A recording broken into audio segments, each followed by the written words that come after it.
नमस्कार दोस्तों, हमारे पूज्य गुरुदेव जी ने जो मृत्युंजय मंत्र की अनंत शक्ति के बारे में बताया था, आप सभी सजन प्रेमी बड़े ही ध्यान शांत चित्त होकर सुने। पूज्य गुरुदेव बताते हैं, अब मैं मृत्युंजय मंत्र की पूजा का वर्णन वर्टिकल बार करूंगा, जिसको गरुड़ ने कश्यप ऋषि से कहा था। वह साधक का उद्धार करने वाली पुण्य प्रदायिनी एवं सर्वदेवमय पूजा है, ऐसा सभी का अभिमत है। गुरुदेव कहते हैं, मृत्युंजय मंत्र ओम जू सह 3 अक्षरों वाला है। पहले ओमकार का उच्चारण करके जूहू का उच्चारण करें, तदनंतर विसर्ग के साथ सह का उच्चारण करना चाहिए। यह मंत्र मृत्यु और दरिद्रता का मर्दन करने वाला है तथा शिव, विष्णु, सूर्य आदि सभी देवों का कारणभूत है।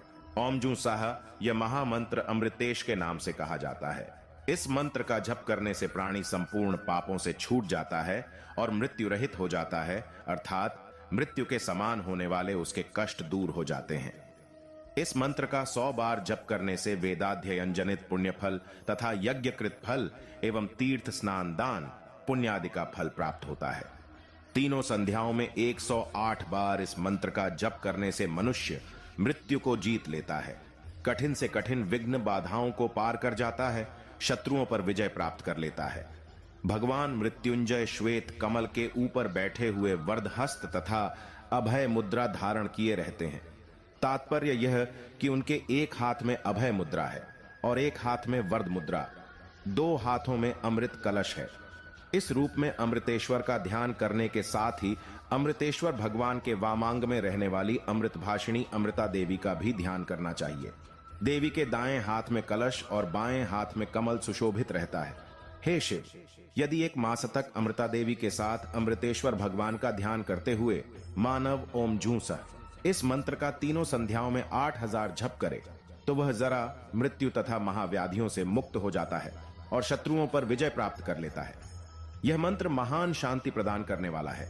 अमृतेश्वर भगवान की पूजा में आवाहन, स्थापन, रोधन, प्रतिष्ठा, सन्निधान, निवेशन करने के बाद पाद्य, आचमन, स्नान, अर्घ्य, माला, अनुलेपन, दीप, वस्त्र, आभूषण, नैवेद्य, पान, आचमन, वीजन, पंखे से हवन करना, मुद्रा प्रदर्शन, मंत्र जप, ध्यान, दक्षिणा, आहुति, स्तुति, वाद्य और गीत तथा नृत्य, न्यासयोग और प्रदक्षिणा, साष्टांग प्रणति, मंत्र शैया, वंदन आदि उपचारों को निवेदित करके उनका विसर्जन करना चाहिए।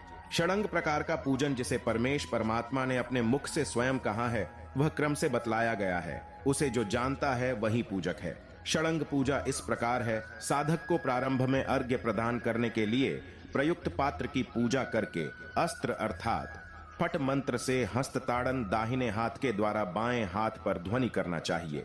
उसके बाद कवच हूं मंत्र से शोधन कर अमृतकरण की क्रिया को पूर्ण करे। तत्पश्चात आधार शक्ति आदि की पूजा, प्राणायाम, आसनोपवेशन तथा देह शुद्धि करके भगवान अमृतेश का ध्यान करना चाहिए।